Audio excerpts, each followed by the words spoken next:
Hello everybody, again welcome back to our channel. In today's video I will be showing you how you can simply add a Netflix account in your Netflix. But before we start with our video, do make sure to like our video, subscribe our channel, and yes, we'll simply just dive into our video. So if you want to do so, first of all, what you will do is you will simply go to your mobile phone and open your Netflix app. Simply go to your Netflix app. So this kind of interface will open up, right? So the question is, if you would like to add another account in your Netflix or if you would like to add another user.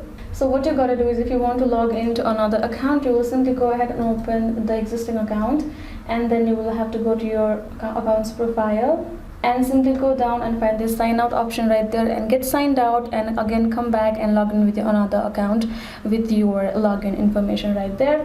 If you would like to add another user, then you can simply again go back to your Netflix app, and then you will see this kind of interface again, right? So simply tap on this add profile option given, tap on it, and here you can add another profile or user like that over there. So yes guys, this is how you can simply do it. I hope this video was helpful. If you got more concerns regarding this, do leave them in the comments below, and yes, I will see you guys next time. Bye bye.